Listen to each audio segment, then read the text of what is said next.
Night Shift, your safe space for talking about UFOs, UAPs, NHI, disclosure, and everything else your friends, family, and coworkers are so sick and tired of hearing you go on and on about.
Hey gang.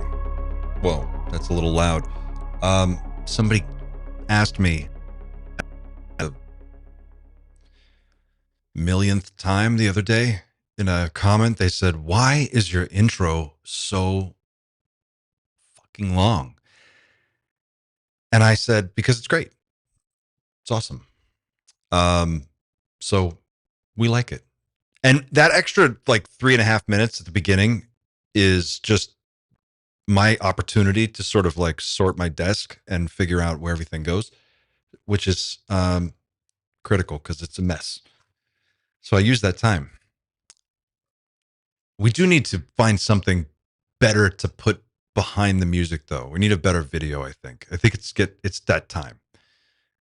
For a while, I was really annoyed that I didn't have anything cooler to put behind it. And then I went through a phase where I was like, it's kind of awesome. It's kind of awesome. There's just nothing. It's just plain. It's just 3.5 minutes of this really great music. And then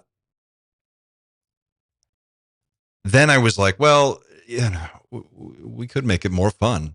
I just don't have the time. It takes so long to cut something together. I do have a lot of material to work with, but time is not one of the materials that I have.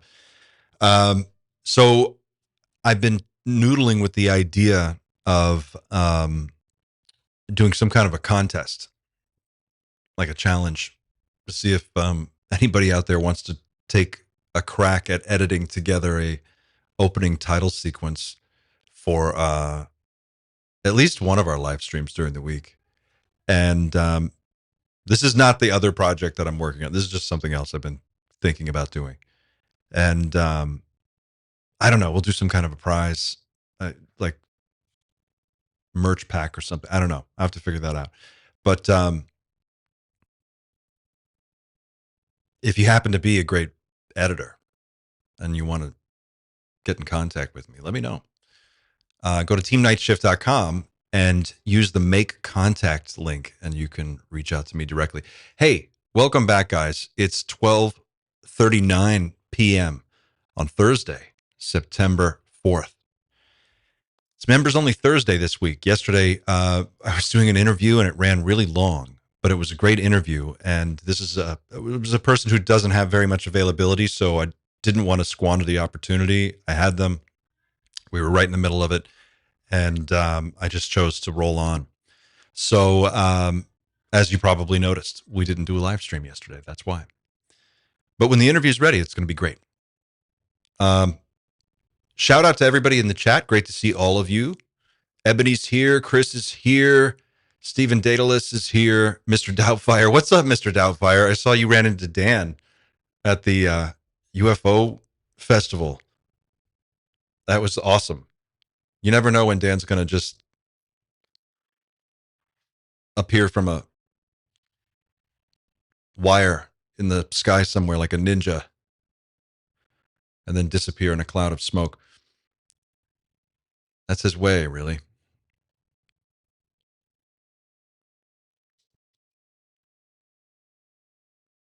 Bear with me for 1 second, guys. A couple things to talk about today. It's kind of a weird day to do a live stream because we're going to do another one on Friday tomorrow. And tomorrow is going to be sort of the prequel to next week's UAP hearing coverage. So we'll be able to kind of talk about that in more detail. But there is some news to report, and I wanted to tell you guys about it today. And I'm still catching up. There was a lot going on this week. A lot of things happened. There are, I know Jeremy Corbell's got a new podcast out. There are probably about 12 hours worth of fresh podcasts I haven't had a chance to absorb yet.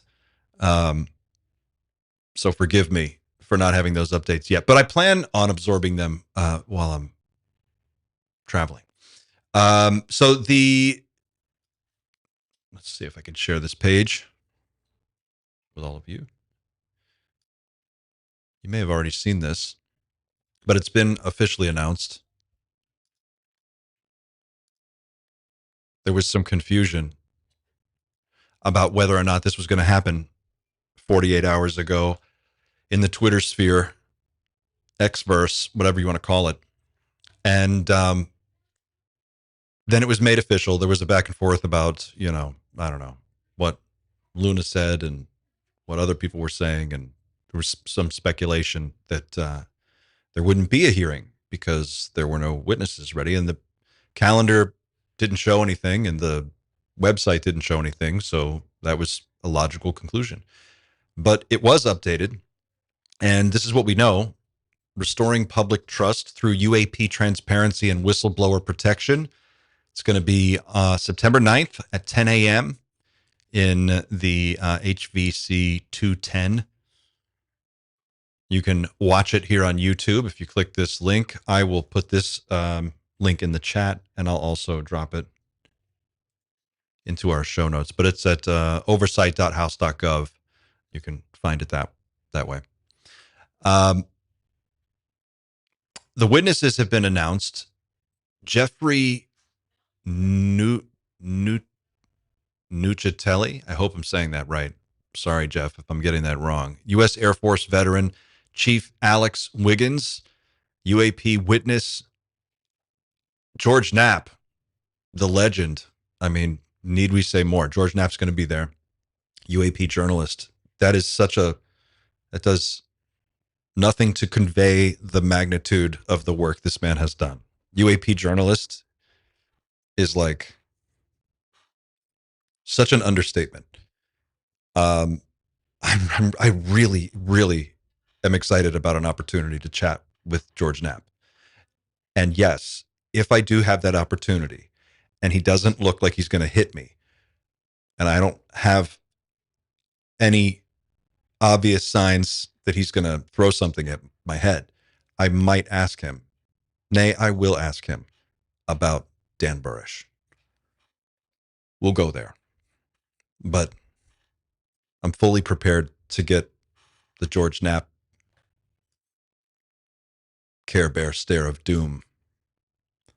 And Dylan Borland, UAP witness, U.S. Air Force veteran. So we have 4 witnesses, one of whom is George Knapp, who we all know and love. And he has, I'm sure, quite a bit to say. This is an interesting lineup. There was a video that Red Panda Koala posted a little while ago, and Psychoactivo covered it in, I want to say it was episode 350, 359, 350. So it's in the 350s. It's between 350 and 365, somewhere in there, on this gentleman, Chief Alex Wiggins. And this was a clip that he talked about it in a little bit more detail, but I thought we could just take a look at the actual clip. This is what Alex Wiggins is, I'm assuming, going to be talking about at the hearing. So let's take a quick look at this, and let me make sure my audio is turned up so everybody can hear. Hopefully.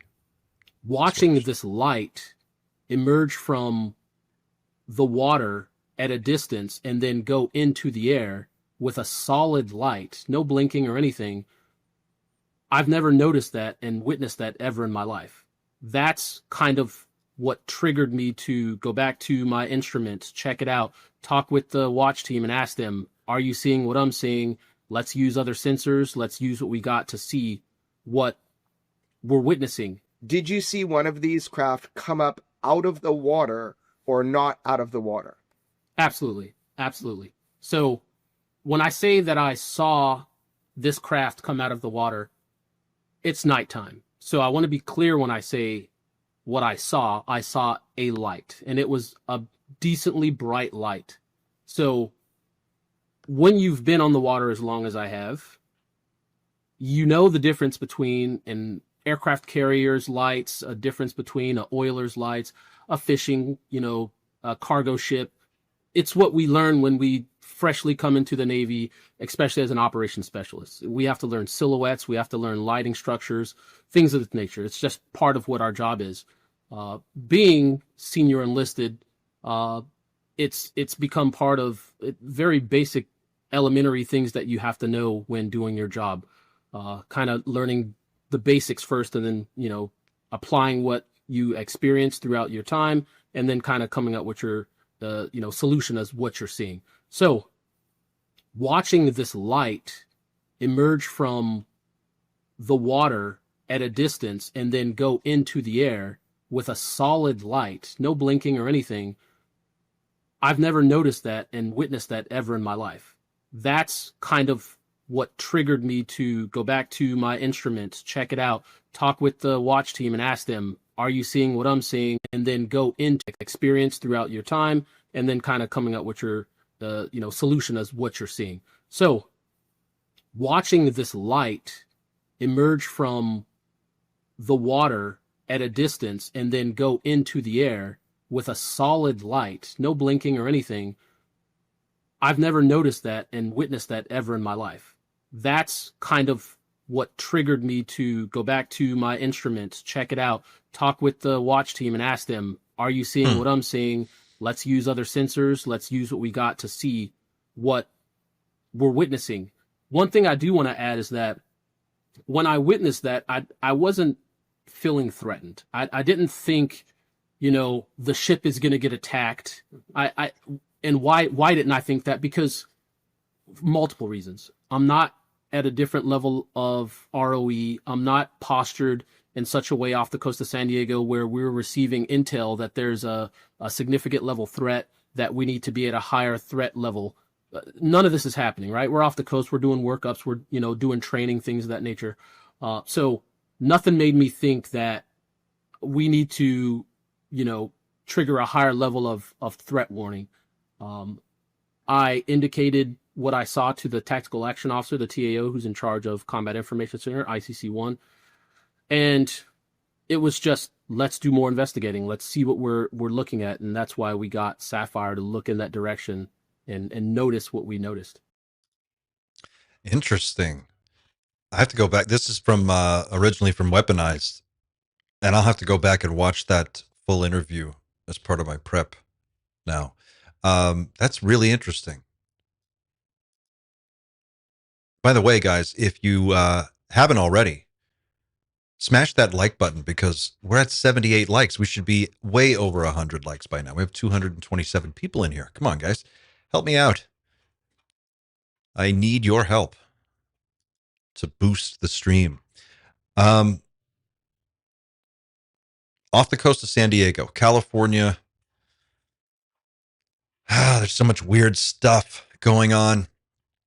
Weird things coming out of the ocean, going into the sky. I am of the, which I think this is the most reasonable place to be. I am of the mindset right now that 75 to 90% of weird stuff sighted in or around Southern California, off the coast of California, really for that matter anywhere, is some form of advanced drone technology that's either being fielded or tested or researched or developed. And a lot of that stuff, I believe, is ours, and I believe it would also blow your fucking mind. I do think that we have sort of DARPA level stuff going on that may not involve non-human intelligence, but it may indirectly involve that through some form of technology that's involved in the construction of the craft. But my point is saying this is that there are things that are going to behave really, really weirdly. If you went back, China just did this military parade. We'll take a look at a clip of it, and they're just showing off all their anti-ship missiles and all this stuff. But then in the military parade, as they're going along, they have these robot dogs. They call them wolves, robot wolves. They're robots. They're quadruped wolf robots. And they're marching along in this military parade.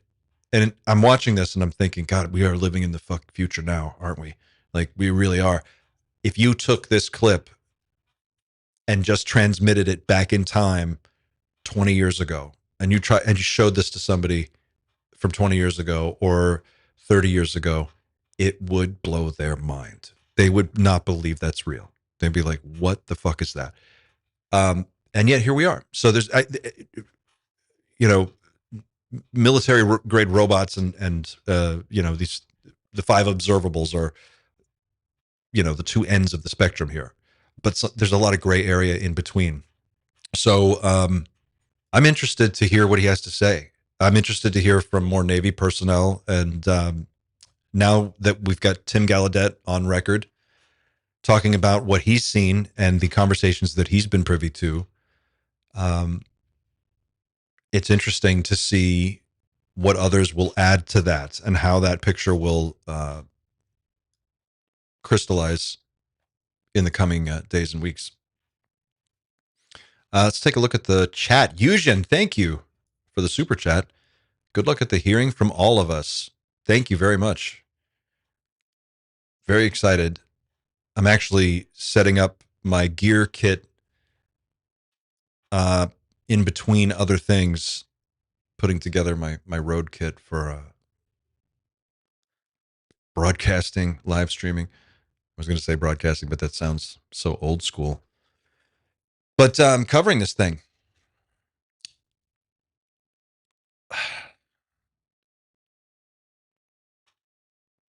Neil Williams says, I don't want to be a Debbie Downer, but I fear we are going to be trapped in a cycle of what Mick West calls cool stories until someone else steps up and gives us some serious meat. Ross might be right.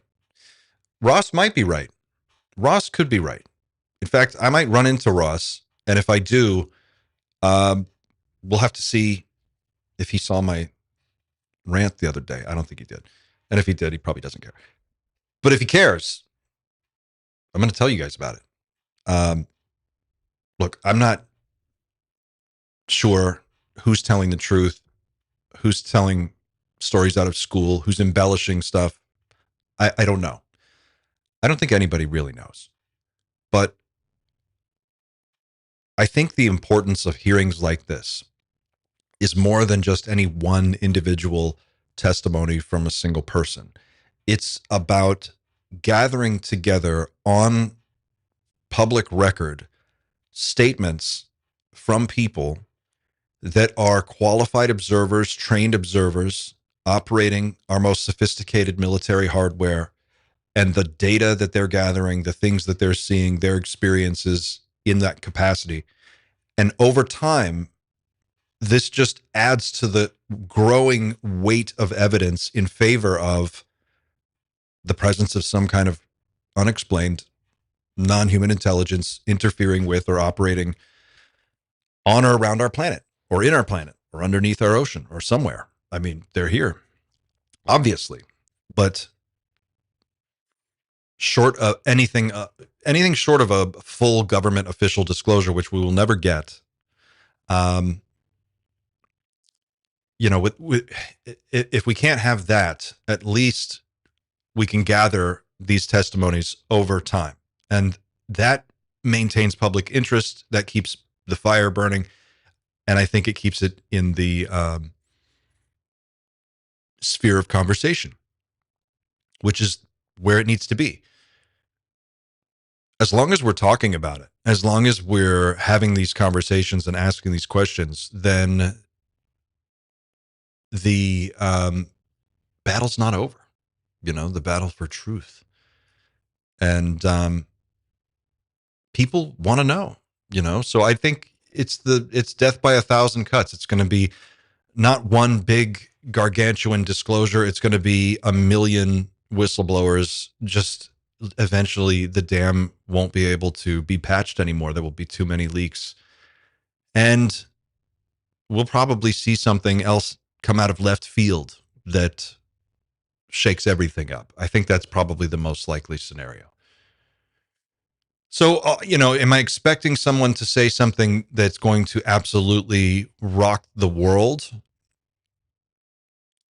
I guess I'm not sure. We don't know. It depends on what they say. I'm holding out. I'm reserving judgment on anything until it's all said and done. You guys will be able to watch along with us while we're there, and then we'll talk about it after. But I'm cautiously optimistic. I'll put it that way.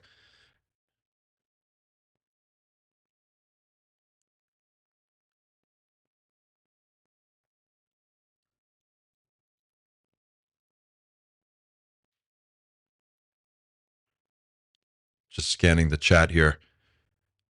Oh, thanks for all the likes, guys. If you could hit that like button again. If you haven't already, hit it early, hit it often. Just keep hitting that like button. Let's get it up to how high can we go? Can we get it up to there's 272 people. Can we get it up to 250 likes? I think we can. You and me, guys, together. All right. So that's the clip. He was stationed aboard the USS Jackson. This is Alex Wiggins.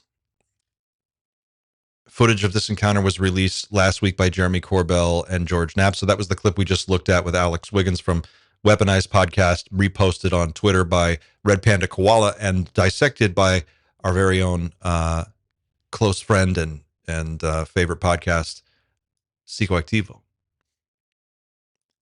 The USS Jackson, if you're curious, is an Independence-class littoral combat ship of the United States Navy. And it's the first ship to be named for Jackson, the capital of Mississippi.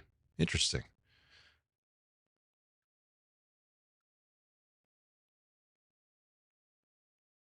According to ChatGPT, I'm not a Navy person and I'm not a ship expert, but these are ships that operate near the coastline.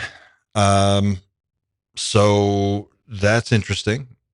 It just depends on how far away the object was that Alex Wiggins saw, and if that's even the thing that he's going to be testifying about. I think it will be, but who knows? Maybe he's got something new to add. So that's very interesting.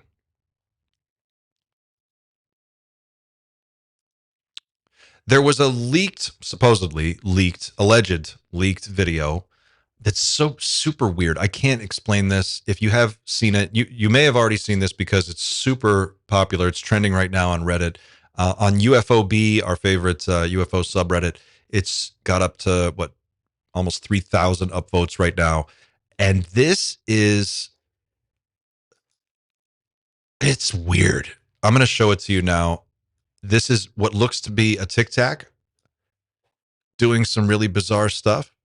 Take a look and see if you guys can make sense of this. Hey, aircraft to Lower State.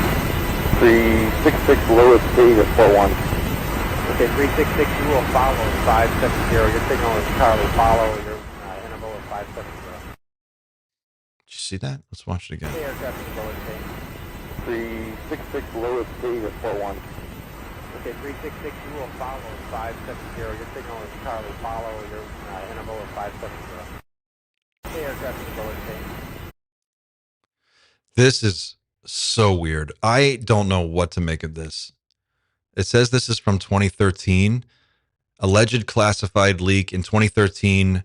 A 160th SOAR Night Stalker Black Hawk flying out of Fort Campbell, Kentucky, and training at Fort Irwin, California, filmed a UFO near Lake Mead in broad daylight.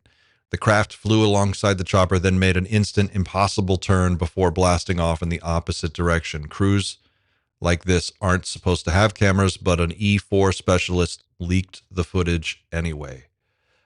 Dude. Man. If that is real, that's what I would expect it to really look like.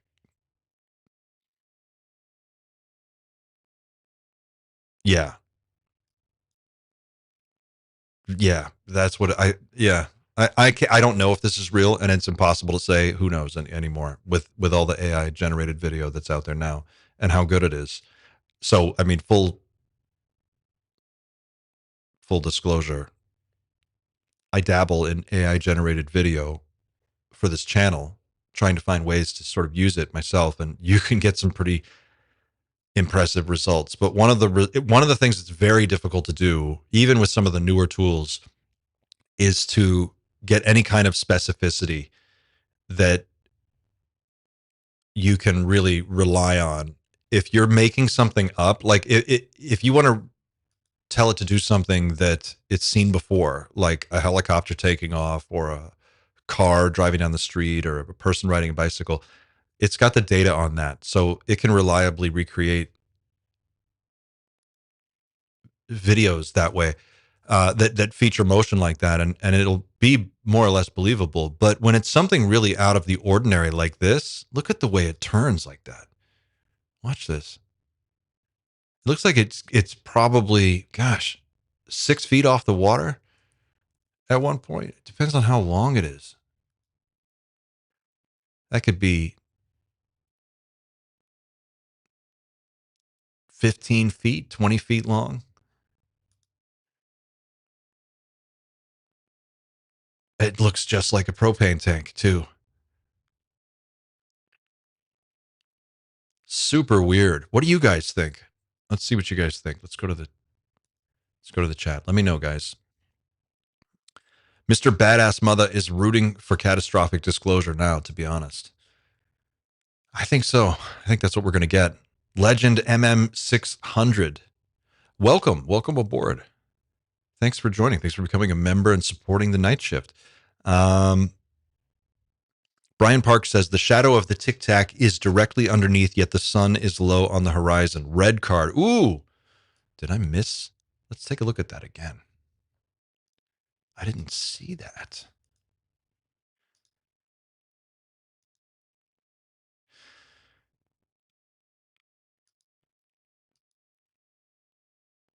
Well,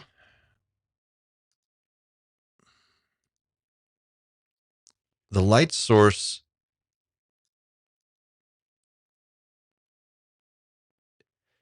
is the sun, so it's huge, and a lot of light is coming over the horizon, and it would hit the object there, but you would see the object reflected on the surface of the water, just as if I don't think that proves this isn't real, but it does look like the shadow gets weirdly darker right there.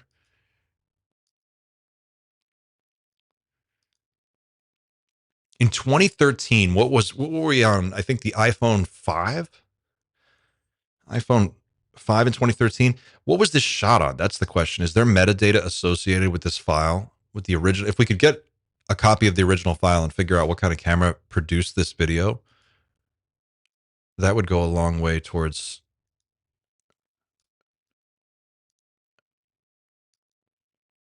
it. Looks like it goes behind that rock, and then it comes out the other side, right? It goes right in there. Yep. Then does this corkscrew sort of whip turn.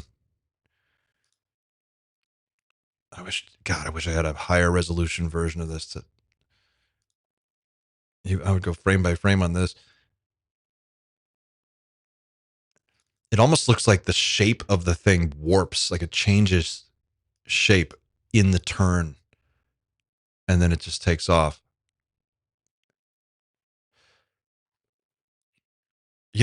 That it could be fake. It could be. Let's be honest. It's the most likely thing is that most of the things you see online are fake, but That doesn't mean some of them are not real. We just don't know which ones. And that's the rub. Why don't they want cameras on those helicopters, Paris Diamonds? Because operational security, I guess. I mean, just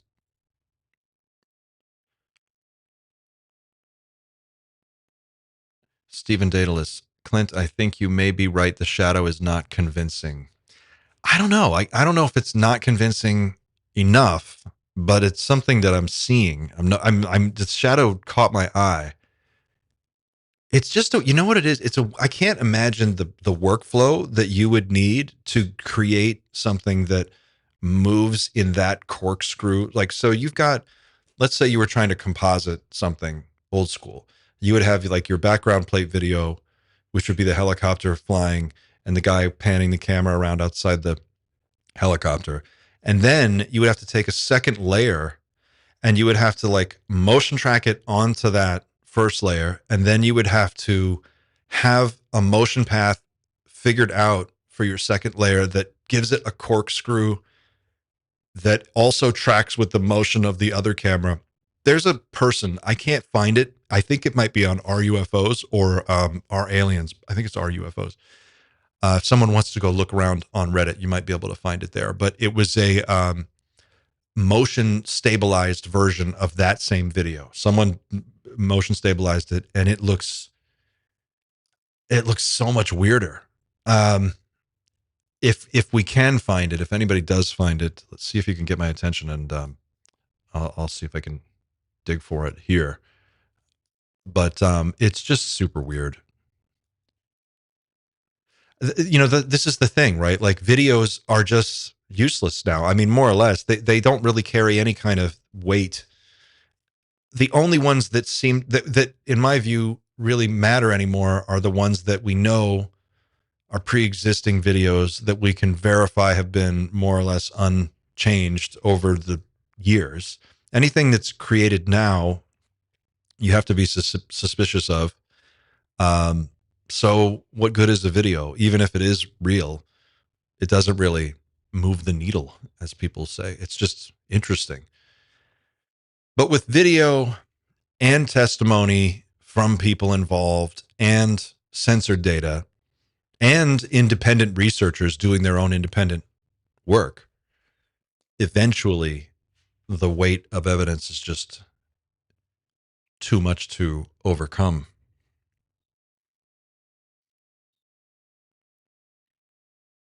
Paris Diamonds says, my friend's dad was retired from the Jackson ship and her brother works for NASA, but my questions will not be answered. They just smile and say classified. Mr. Justin, when training at Fort Irwin, they call it NTC, National Training Center. The Army units are evaluated on their pre-deploy readiness, similar to the train-ups Fravor talks about, phones not allowed. Sure, yeah. You can't have a GPS in somebody's pocket. That makes perfect sense. Okay, so let's go on to some of the other stuff that I want to talk about this week. That was just really bizarre, and I thought that clip, I don't know, it just stuck with me. But that's not all. There's more. Danny Sheehan was on, where was he? Fox 32 in Chicago.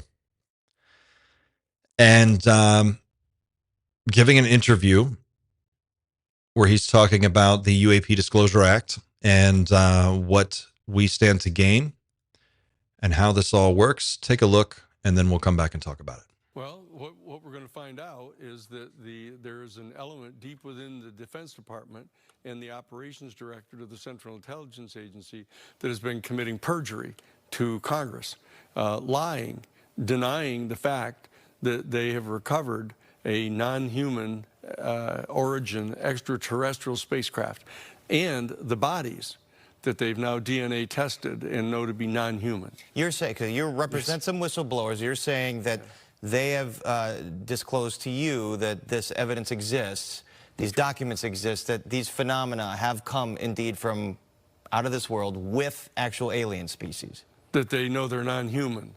Did they describe what those species are or look like? Well, actually, not yet to the public. We've gotten this information out.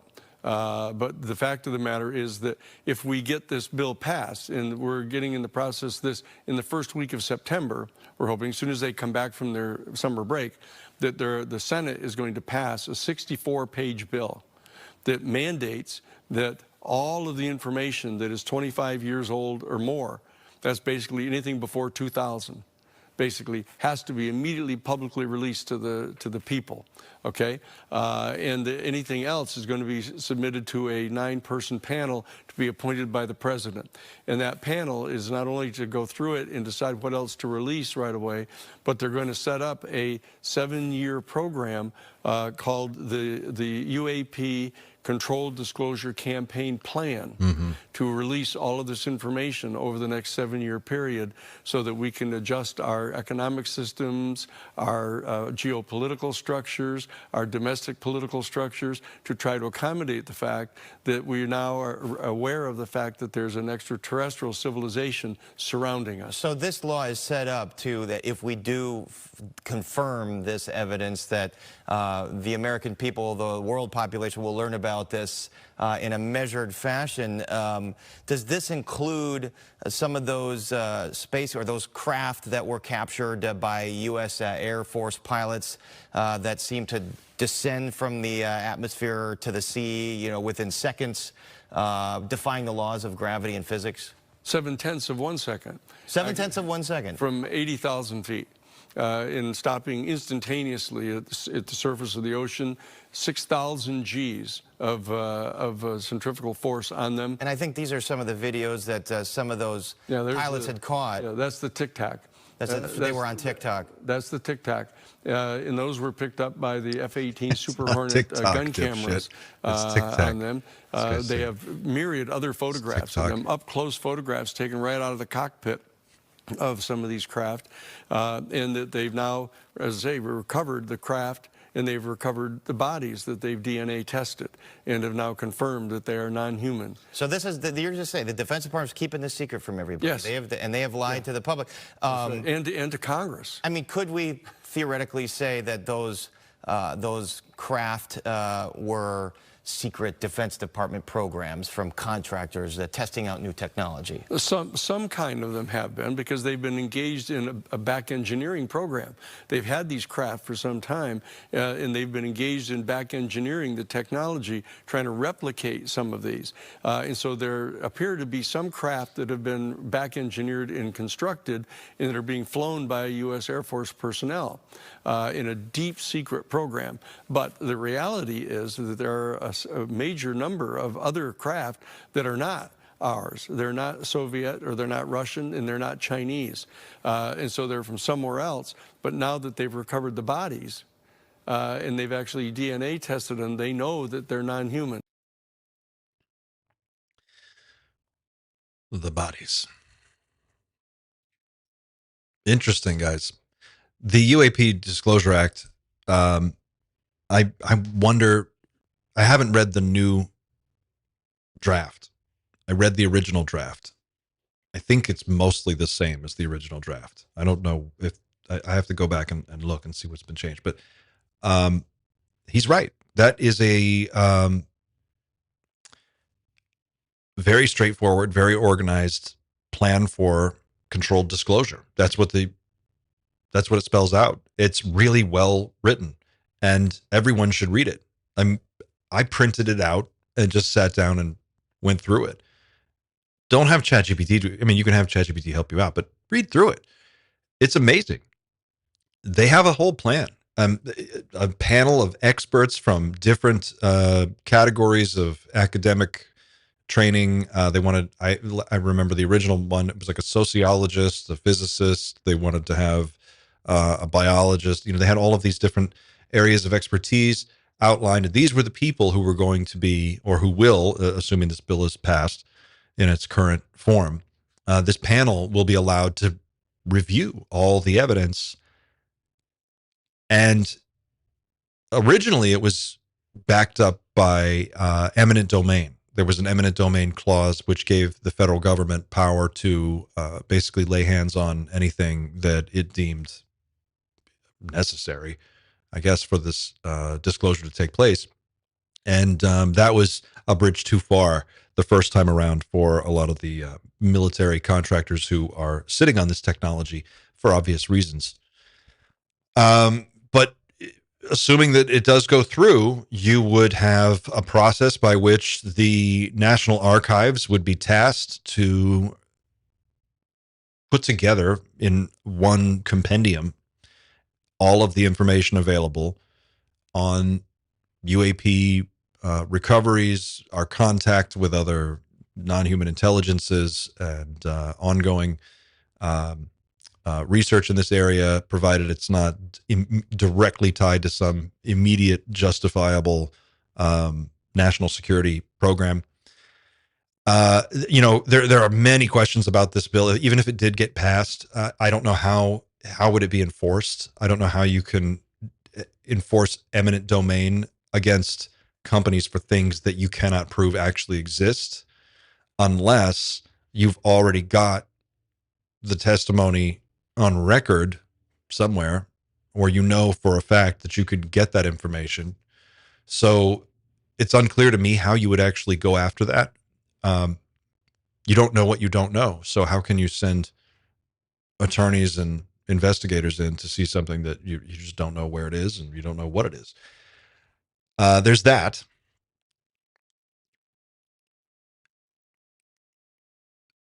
That's pretty much the most fundamental question I would have. If I had the opportunity to ask Danny, I would say, how is it going to be enforced?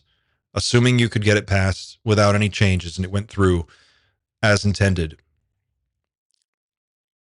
What do you do when you don't have a paper trail on the hundreds of billions of dollars that have been funneled into these defense projects over the decades anyway? So we don't know where that money really went. Or we might know where we think it went, but where it actually wound up is a completely different question. So you would need an army of attorneys that would be working on this full time. I mean, this would be an enormous investigation. There would be a tremendous amount of resources that it would require to just find out what there is to investigate. I don't know how that works. I have no idea who would pay for that. How much would that cost? Is that something that the United States government would,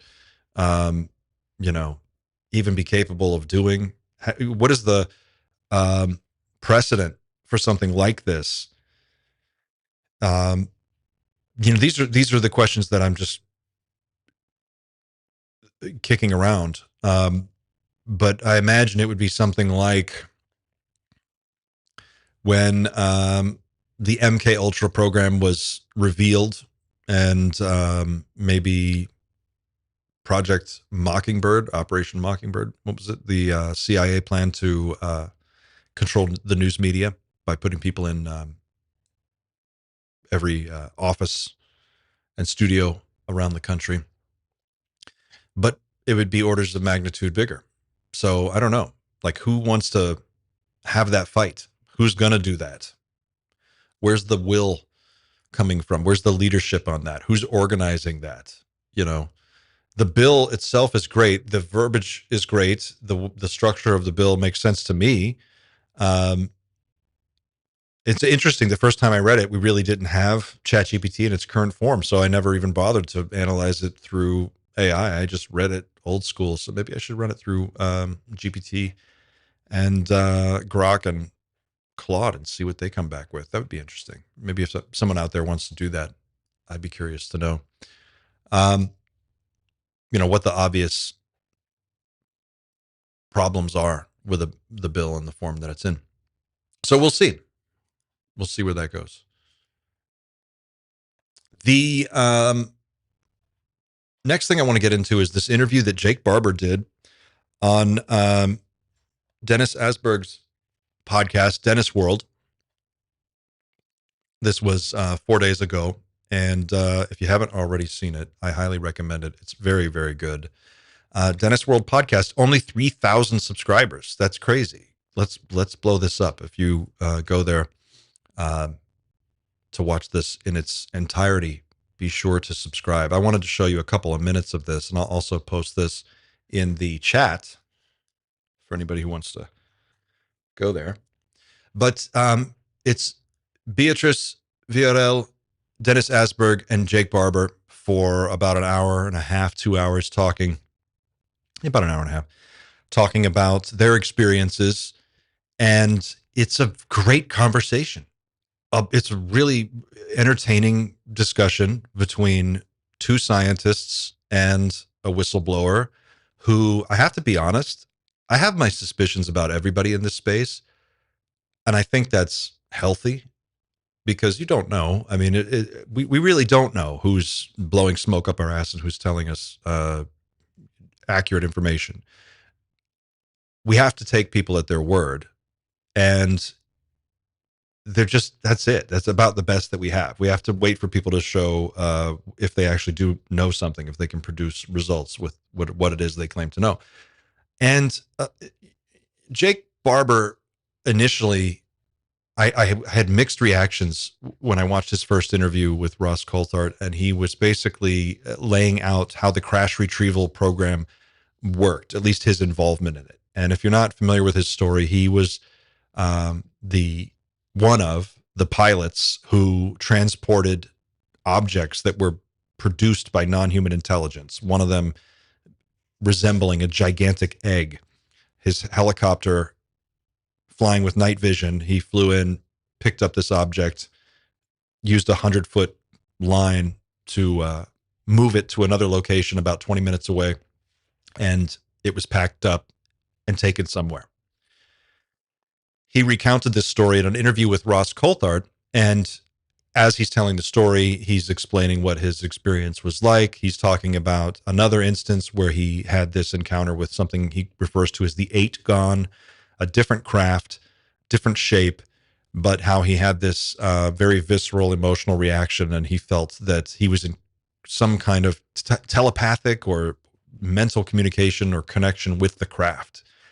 And in this interview, Dennis and Beatrice,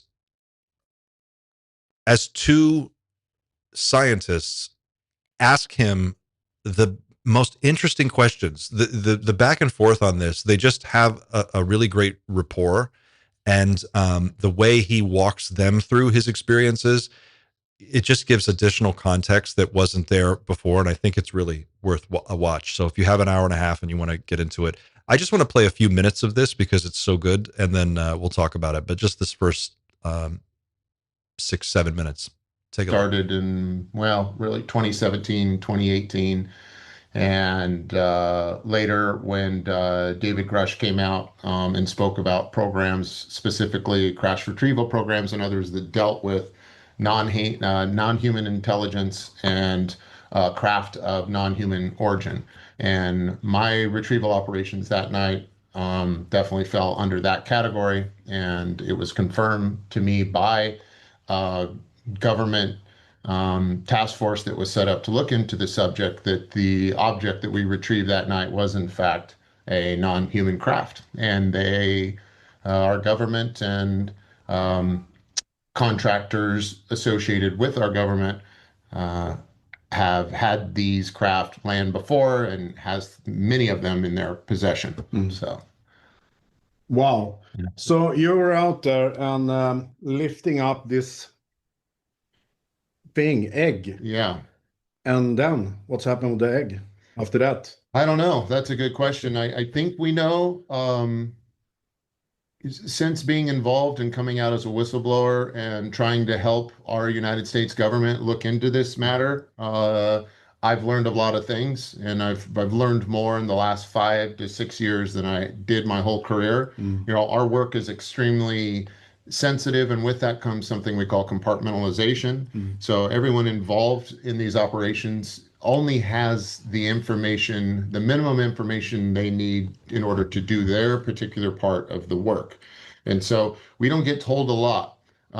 We do get told when things are elevated to a classified level, a sensitive level, but we don't get to know the big picture as to really what we're retrieving, where it came from, or where it goes afterwards. Now, we can speculate where it goes based upon who we were working for at the time, where other payloads have been taken in the past, and who the people are that we suspect, or you could go as far as say to know certain people within the effort of this investigation into the UAP subject know where these are. And so we can guess. We have a pretty good idea now where the egg is, or where other eggs are. But me that night, to me, it was with me for a very short amount of time, maybe 20 minutes. I picked it up, flew it, and then I dropped it off on the ground near a truck, where it was then loaded on a truck, and then it was driven. Have you touched it? I never touched it. Okay. No. Is it dangerous to go close to it? Is it dangerous? Well, there are records within the crash retrieval program of there being side effects or medical conditions associated with those who have recovered craft from the ground or even in the air. I'm one of those myself. I have medical issues that correlate with what we call HVT, or high value target transport and recovery. My special service that I've always provided falls under the categories of security and transportation. So I've been a security and transportation expert, you could say, for more than 30 years, and have been deployed to escort and transport high value targets, which include, it's a broad category that includes UAP. And in the course of my work over the years, I've suffered side effects consistent with radiological exposure, and that's led me to a series of health. Remember when in Raiders, the Ark of the Covenant, when it's in that crate and it burns through? That's what I immediately think of. Health issues, which was covered in my original piece. I worked with Dr. Gary Nolan, who has brought a number of cases from CIA. I don't remember when he first made the visit with CIA, but there's a number of people that have had similar encounters with the exact same symptomology that I have. And so that's being looked into now. We typically take detection equipment with us to measure radiation. And in the aircraft, I don't usually, but when you're working around some of the high value targets on the ground, you normally carry instrumentation on your person that monitors radiation levels of several types. And so it's usually known before you go in, but sometimes when that cargo gets handed off, if that gets packaged and handed off to a secondary crew, for some reason or another, there have been circumstances where that secondary crew was not told or briefed that this cargo could be dangerous, could be turned on, where radiation may come on later. You did not get any information before? No. Nothing? No. My injuries that I sustained, my entire team had injuries. I got very sick. I transported, originally, this was about 25 years ago, what we called a mystery box, which is a large steel container. We never know what's in there. And on this particular mission, we had transported the mystery box, which itself is the HVT. And within days, I got extremely sick and ended up in the hospital. So did other members of my team. My skin began to peel on my arms and hands, both sides. I ended up within the next couple of months losing all the hair on my body and completely bald, like a lizard. And I have more long-term health effects. I ended up with a heart murmur that I didn't have before. And then I seemed to have other strange autoimmune issues show up. And so, my concern has always been because of the nature of the work, the causation for my injuries were not disclosed. The operation was classified. So it's only recently that I'm able to share this story with qualified individuals like Dr. Gary Nolan and then subsequently the VA in Palo Alto, California, which is next to Stanford. And they can begin to start taking into account the possibility of radiation exposure. And at this point, what are the long-term implications of that exposure and how might it show up in pathologies of a variety of. That's so unbelievable to me. I mean, I guess I believe it because it happens all the time, but like, it's clear he was exposed to high levels of radiation of some kind or another. I mean, you don't even have to be a doctor to know that. Just from the symptoms he's describing, it sounds like radiation burns, right? So why is that so hard to like just diagnose and then cover as part of your veterans medical care? I mean, I understand that the VA is awful, but I just wonder, I don't have any experience with it, and I just wonder what, it just seems like so cut and dry. This interview, he goes on to talk a lot about the reasons why he's coming forward and doing the work that he's doing. And to go back to my earlier point, the thing about him that I just wasn't sure at the outset about this guy. It's something just told me, don't trust any of these people. But I have to say, the more I watch Jake Barber just interact with other people and answer their questions, the more I like him. I feel like he's legit. I base that off of just the humanness with which he describes his motivations and his story. He talks about his family, he talks about his kids, he talks about the stress that this causes, in his life. He talks about, just being on the right side of history and trying to do the right thing.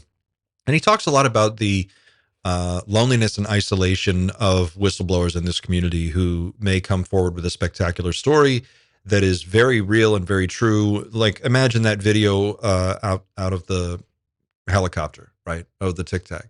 Imagine you're one of the guys in there and you see that, and that's your experience. That's what you have. Now you've got to think about, do I come forward and tell someone that?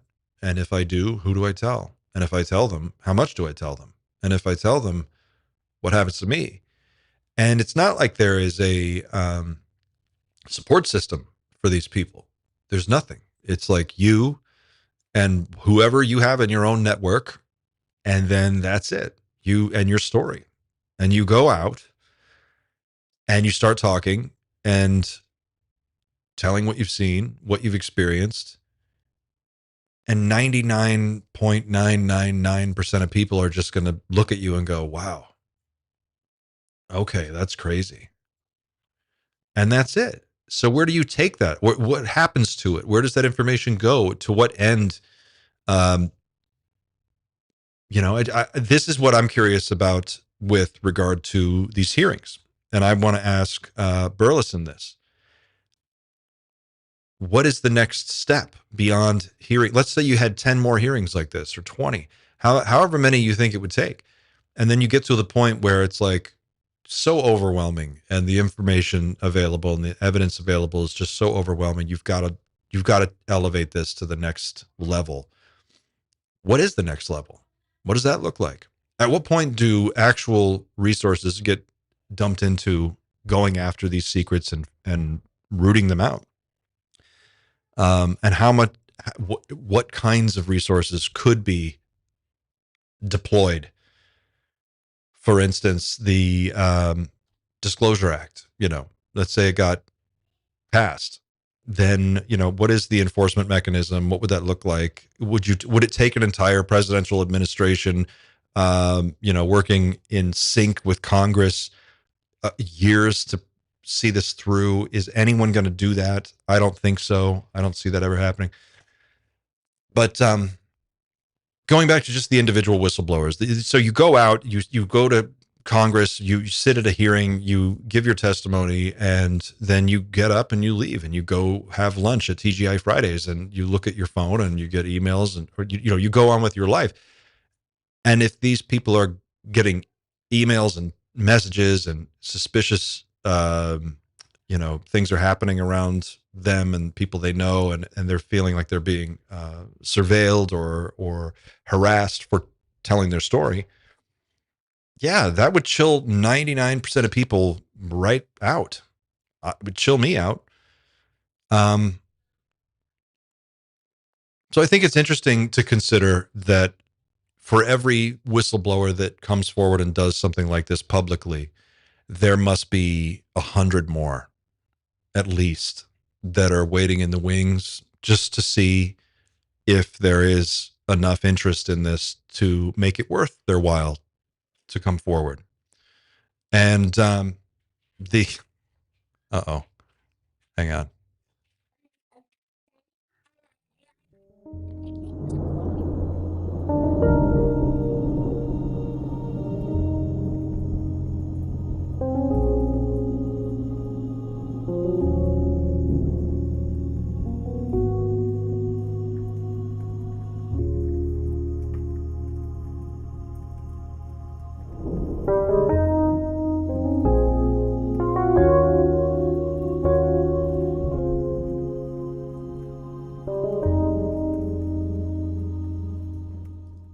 And we're back.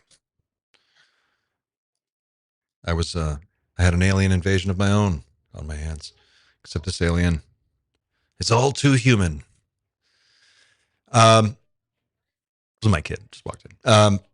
So the thing about Jake Barber that's interesting in this interview is he describes the plight of the whistleblower in very relatable terms, and he talks about sort of the network of support that these folks have established amongst themselves, particularly between him and David Grush, just to come forward and tell their story.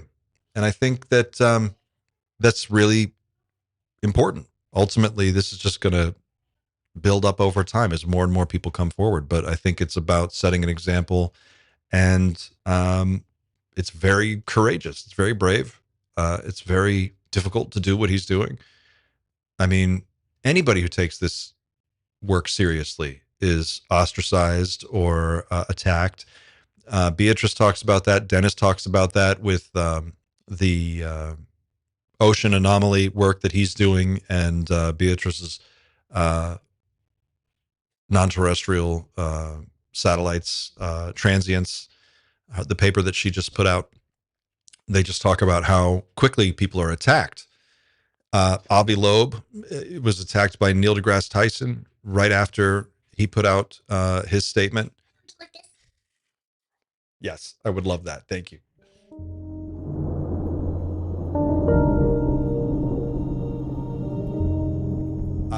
I can only do this for like another 10 minutes, and then I have to I'll go eat some fries. But Avi Loeb, sorry guys, you're hearing me too.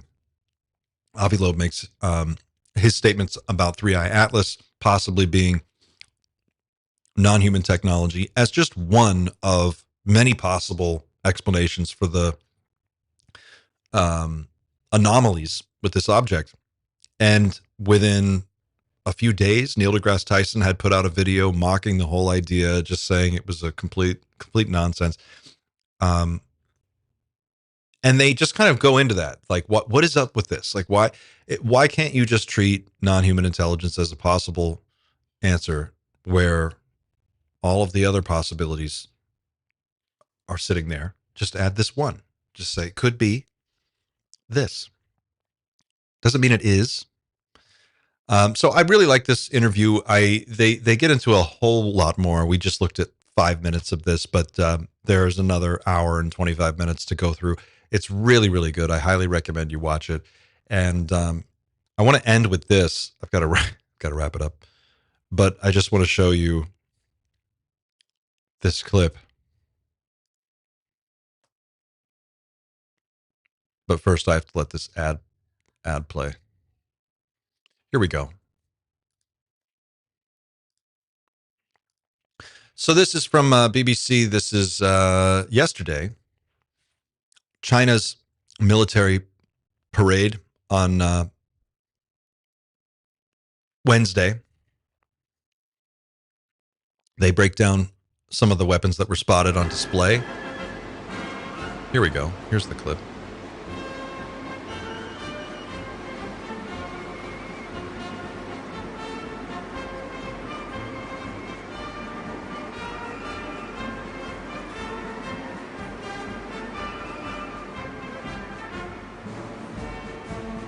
ICBMs.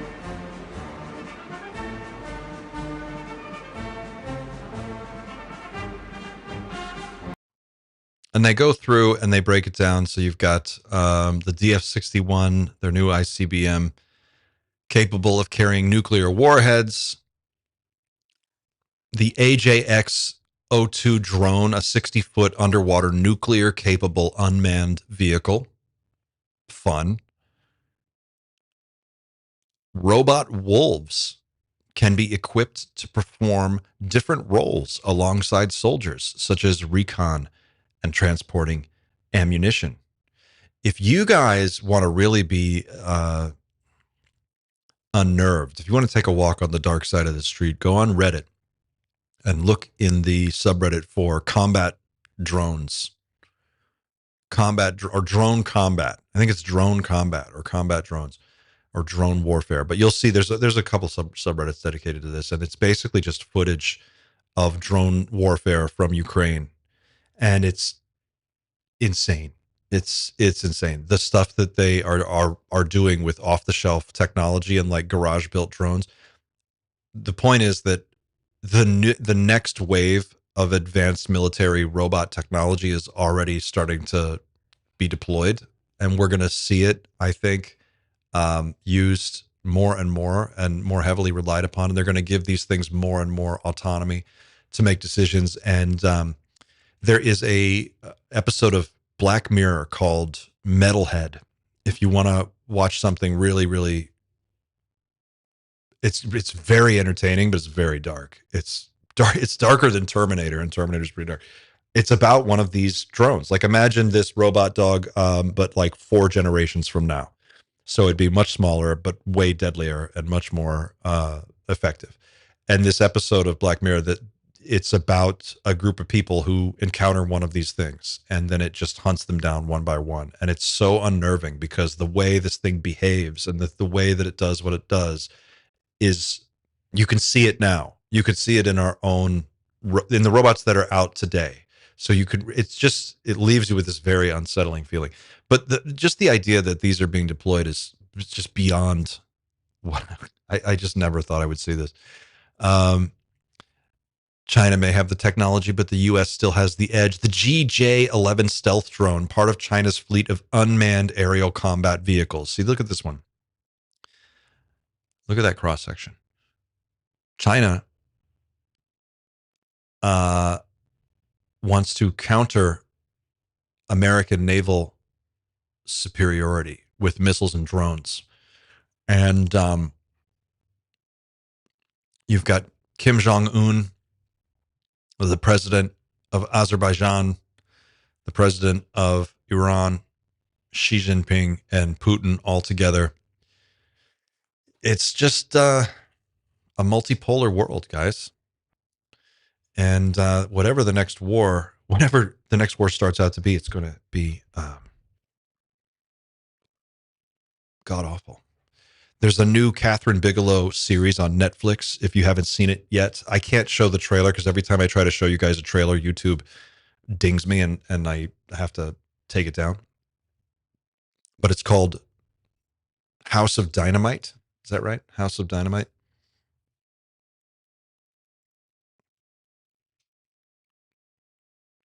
Yeah.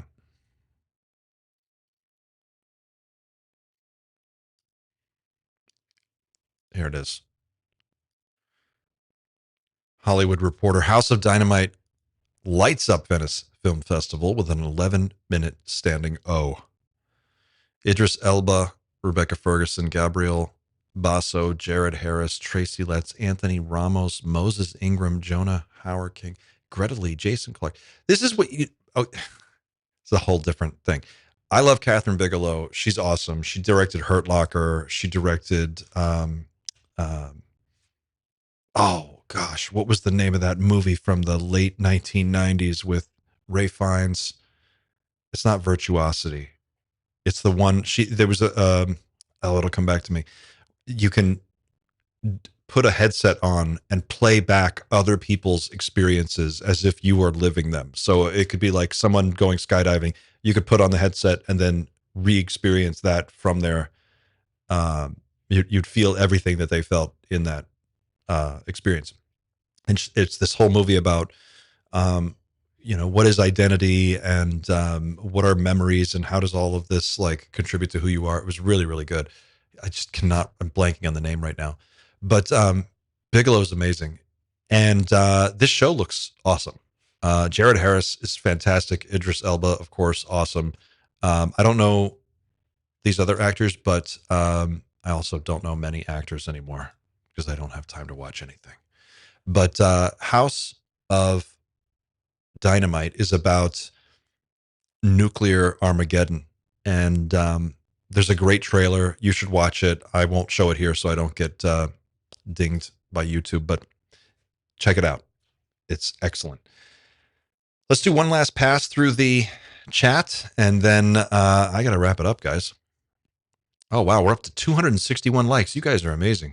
Thank you, everyone.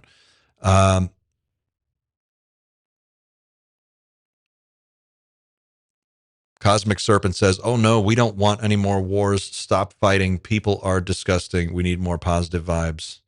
When I see a military parade, I just look at all that hardware and I go, how many hospitals, how many water treatment plants could that build?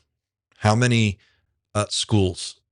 How many safe, clean homes for people who are sleeping outside could you build for the cost of one of those ICBMs, the nuclear warheads on it, or the drones?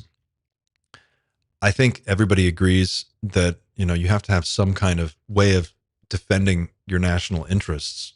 I don't think that's,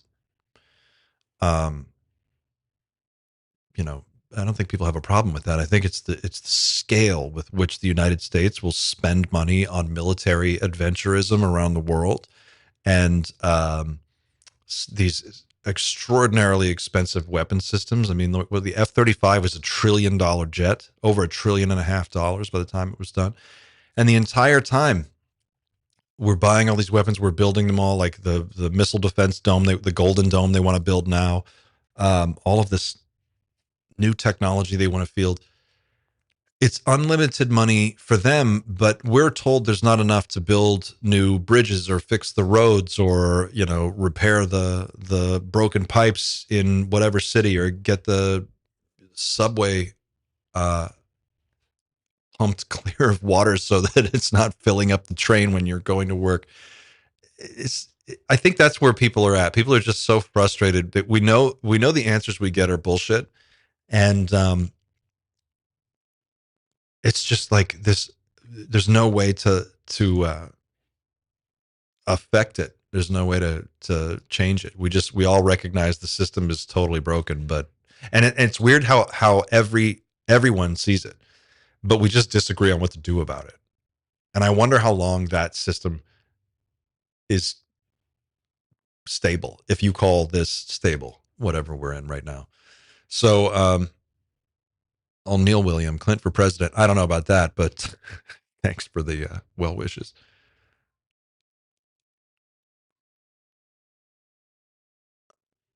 Ezekiel, thank you. I hope I'm saying that right. I never know with some of the names, the screen names, guys, so I apologize if I get it wrong. If you live in New York, look up The Crumbling of America. You don't have to. You just go outside. The BQE. Just go drive on the BQE. Take the train to Coney Island. You'll see the crumbling is there. But New York's a different country. New York's a whole different world. It's a whole different place. And I love New York. It's for me. You can get on a train and for less than $5, you can go from one end of the city to the other, and you can hear every language spoken on earth. You can taste food from anywhere, and not only taste food from anywhere, but the best food, the absolute best food you'll ever have in your life. And it will come from a restaurant that you don't even know if it's actually legally allowed to operate because it's in someone's basement. And it feels totally weird. And then you sit down and you're like, oh, this is awesome. like New York City reinvents itself so always that you could live there your entire life and never see all of it because parts of it are always being reimagined and new people are coming in and changing up things. And for all of its problems and for everything that America has wrong with it right now, and I think it's safe to say we've got a lot of problems right now. There's no question about that. As much of a grind, and it is a grind, and as much of a pressure cooker as it is to live in New York, it is one of the best places on earth to live. You will meet people you didn't think it was possible to meet, and you will meet them in the craziest ways. Like I can't tell you how many celebrities you just sit on the train and you look next to you, and like Pedro Pascal. I met Pedro Pascal sitting on the bus or on the bench in the train station in Midtown. We were just waiting on a train, my wife and I, and Pedro walked in, he just left the gym, and he sat down and we had a conversation with Pedro. Like, fucking awesome. Like, you'll just be walking along and it's like you'll turn around and the Kevin Bacon is next to you in the store or whatever, or not. It's not always a celebrity, but it's just like, it's cool. You'll be, just in a cab or doing something completely random, and you'll just meet people that are the best in the world at whatever it is that they do, and they are so cool. Usually it's just somebody that you can just sit down and have a conversation with, and it's all about the same thing. The other thing about New York that I love, and this is very rare in the United States, maybe Europeans don't have this, or you have this more, but the city is such a grind. Everyone in it knows the grinds. Like, we all know the same grind. So it's like, everybody gets it. Doesn't matter how, you could be a billionaire, you could be homeless. Everybody rides the same subway. It's one of the few places in America where we actually have that kind of a community world that's sort of tied together across the social strata and links everybody in misery. You have a right to complain. It's your God-given right as a New Yorker to bitch and whine all the time. So we do. New York pizza. Yeah, I mean, the dollar slice. New York is 3 times faster than anywhere else. You're never more than 150 feet away from some of the best pizza you'll ever taste, like ever. No matter what borough you're in, no matter where you're at, there is good pizza within. You could throw a rock from anywhere and hit the entrance to a fucking $5 pizza place or whatever, and it's going to be amazing. But it's not just pizzas. The chopped cheese. It's the breakfast bagel, the bacon, egg, and cheese. It's all of it, guys. I'm just New York to me, and I'll end on this because I don't know where I've derailed and we're just talking about whatever now. But it is of all the places I've been, it is the place that more than any other place, you will feel like you're in a movie all the time. You'll like riding your bike over the Brooklyn Bridge and seeing the city and the sun setting, and it's amazing. Or just walking around some little neighborhood and you turn the corner and it's like you pick anybody that you could ever hope to meet, and it's like that's who's standing there, or that's who's in the bookstore. I mean, the coolest shit that you can imagine is going down somewhere in that city at any given time, and you can just be a part of it. It's awesome. Okay, that's it, guys. It's Thursday. Tomorrow's Pizza Friday. Everybody go out and get a pizza. If you're in this city, let's see. Where's the best pizza in the city?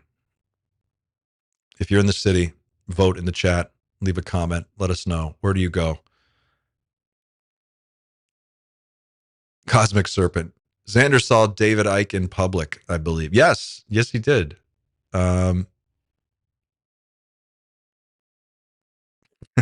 It goes for breakfast pizza for dinner.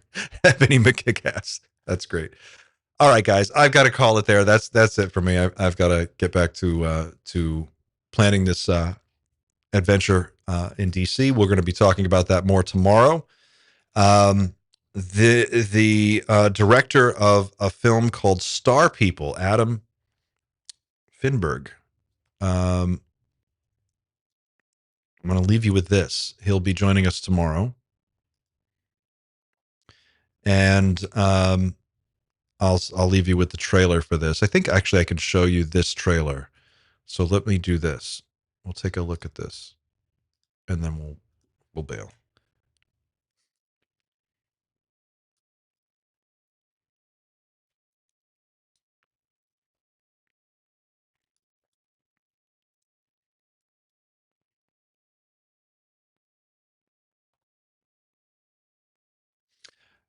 So this is a film called Star People. It's about the Phoenix Lights, and we're going to have the director, Adam Finberg, join us tomorrow for a little bit, and we're going to talk about this film. We're going to talk about what went into making it, his own story, and I'm going to leave you with the trailer on this, and then that's it for me, guys. I will see you back here tomorrow. So take a look at the trailer for Star People and enjoy. You remember when we were little kids, the night I saw the lights? I heard this whispering voice. Claire. I never heard it again until yesterday. Guys, this girl is the real deal UFO hunter, and she is going to have some exclusive footage for us very, very soon. See the formation? The Phoenix Lights. How long has she been doing this? She's been looking for the lights, and she ran away from her fake mom. Fake mom? Yeah, like her foster mom. Those orbs zipping back and forth across the valley all week. I was out there all night, and I didn't see anything. Now, I know you're UFO experts, but my theory is that these lights are drones. What if they're not drones? Just give me some good photos, okay? You got 2 nights. You really have nowhere to go? Get in.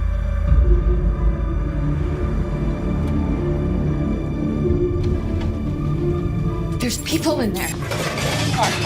Whoa, whoa, whoa, whoa, whoa, whoa, whoa, whoa. Hey, it's okay. How did you end up here? We were lost. We followed this bright light. Did you see 7 lights? This light bring us to this house. You're gonna get yourself killed with this ridiculous obsession. I'm not losing my mind. People saw the lights, Tay, and I did too. There's a reason we're here. There has to be. Adios. Don't get abducted.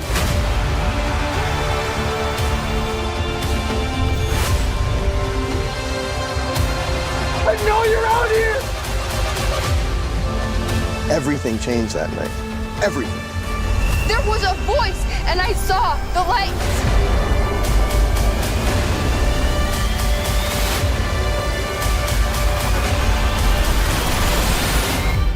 Claire, come back.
Shift.